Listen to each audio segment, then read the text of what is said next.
and IPMs. I think that you have done both a web quest and a little activity that have to do with pests. So we just want to go over a few general things to make sure that we have a basic understanding.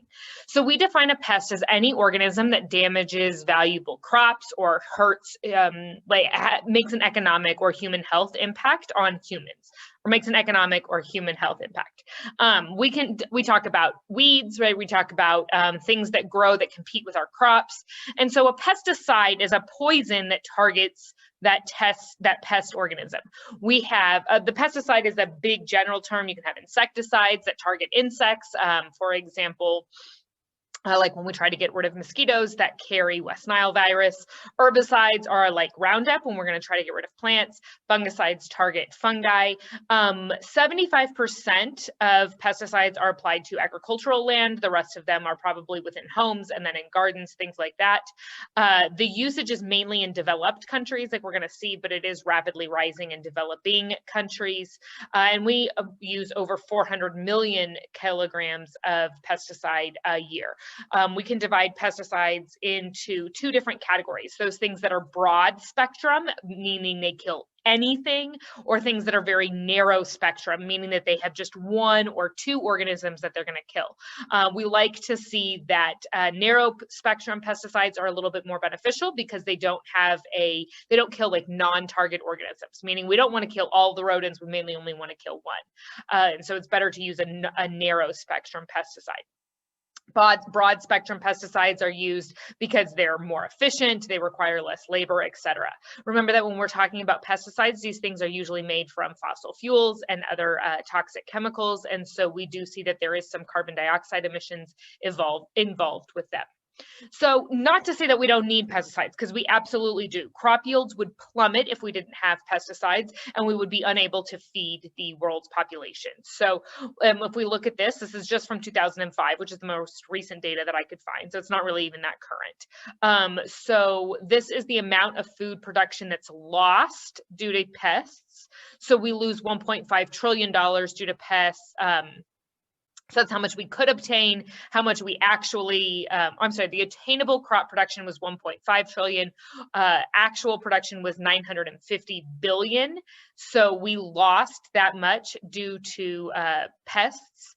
And so the losses that were prevented by crop protection is we gained an extra $415 billion worth of crops because we used pesticides.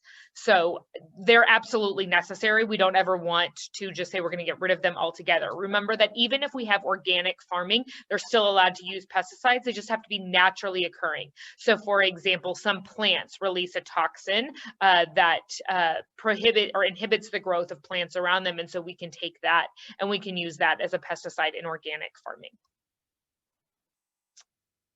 The other thing that we want to talk about is a pesticide's persistence. That means how long does it stick around before it begins to degrade? Remember that we want these narrow spectrum pesticides and we don't want them to be too persistent. We don't want them to stay around a really long time, but we don't want them to wash away too fast either. And so we have to find that kind of middle ground. If a pesticide is too persistent, for example, like DDT, that means it's fat. Usually that means it's going to be fat soluble. So it lives in the fat of an organism. And it stays in the environment for a really long time. The other thing that we need to be concerned about is what we call the pesticide treadmill. So some pests attack the crops, right? So I'm going to explain this image. And so what we see is that pests are always going to be found on our crops. And so farmers and other humans are going to apply a pesticide. Most of the pests are killed, like 97% of them. There's a small percentage, say 3%, that naturally are able to survive. They just have a couple of genetic variations that allow them to survive. And therefore, the ones that survive are going to breed and they're going to reproduce. So because those pests are still around, the farmer is now going to spray even more pesticide or at greater concentrations or a more broad spectrum pesticide in an effort to kill the ones that have now multiplied. And so this pesticide kills some, but not all. And the ones that are surviving are usually stronger, and therefore they're going to survive and they're going to reproduce. And so the farmer then uses even more pesticide or more concentrated. And that process just continues on. And it's an example of a positive feedback loop. And we call that the pesticide treadmill, a cycle of pesticide development followed by resistance and new development. So it may just be that we've used the same pesticide for years, the pests are now immune to it, and therefore we have to have a new one, or one that's stronger, or one that's more broad spectrum. And so that's called the pesticide treadmill. And so we want to actively work to avoid that. The same thing happens with antibiotics. So maybe you've heard about antibiotic resistance. It's very, very similar. So let's see what else we have.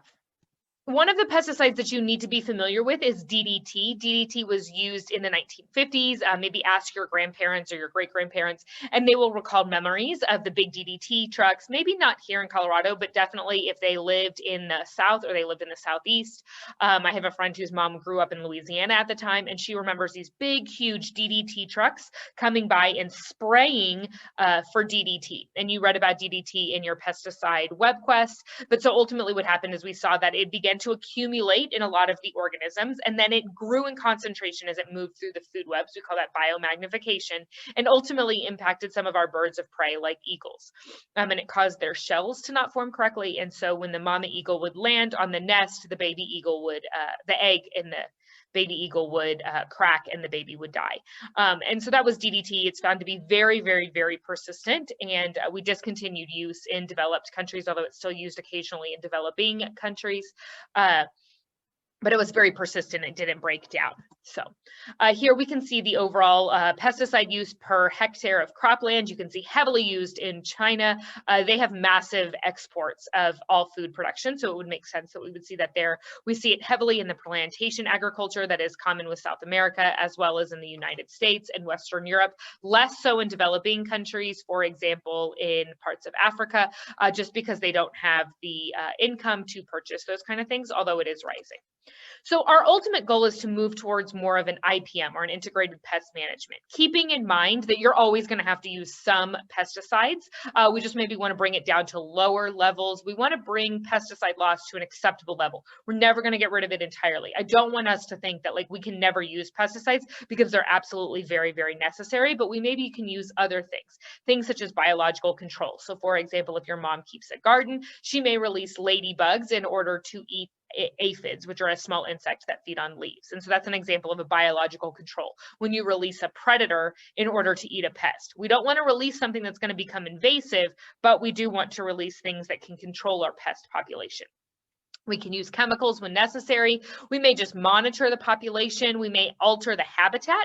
So for example, we plant more trees because birds live in trees and birds eat insects. So in that way, agroforestry is a great use of IPMs. We may do a crop rotation, and so we confuse the pests. Oh, they thought this plant was here, but really it's over there. Sometimes we do transgenic crops, for example, GMOs that have, they naturally have BT corn, or the GMOs are called BT corn, and they naturally are resistant to a pesticide. So we can spray pesticide on these crops and it will kill the pests, but the corn will continue to survive.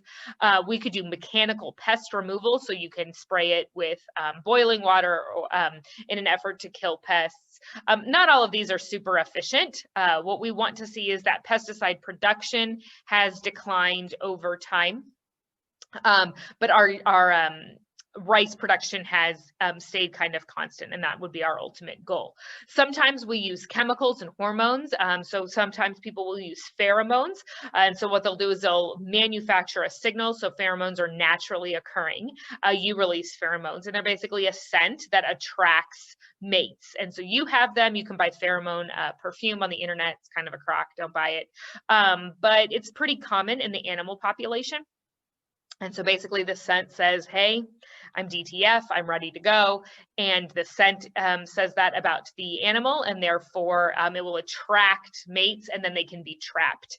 Usually it's some type of sticky thing, and then when the organisms go inside, they get trapped and they can't get out. So those are all examples of part of an IPM, or an integrated pest management. Remember, some of them also have some soil erosion properties, agroforestry, crop rotation. Sometimes we will plant what we call a trap crop, meaning that we plant a plant that we know the pests are going to eat, and therefore they leave this other crop alone. That's kind of can be common too. All of these are labor intensive, they cost money, and so we have to kind of just weigh the impacts of using a pesticide with using some type of alternative that maybe isn't as effective.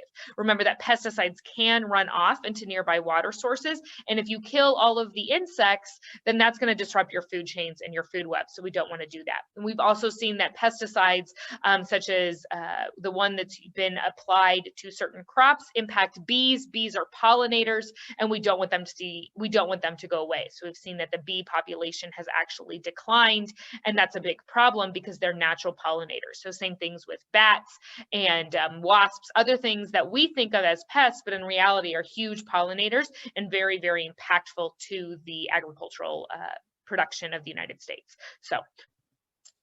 Okay, so all we see here is just, again, what we were just talking about. We were talking about IPMs, and this is from the Pennsylvania Department of Agriculture. And some of them are not really realistic for agriculture. For example, cultural ones like sanitation and habitat change, no. But like this could be physical and chemical, screens, proper clothing. Biological, we talked about like introducing a predator. Chemical would be things like insect growth regulators. This is when we might release a chemical that tells an insect to molt when it's not really ready to molt, and that causes it to die. It could be antimicrobials. It could be like the hormones that I was talking about. And then we have your conventional pesticides. So typically these increase in toxicity, and we can use them towards preventing altogether or an intervention. So I found this last slide, so I recorded this last little bit. So hopefully now I'm done and you guys found this helpful.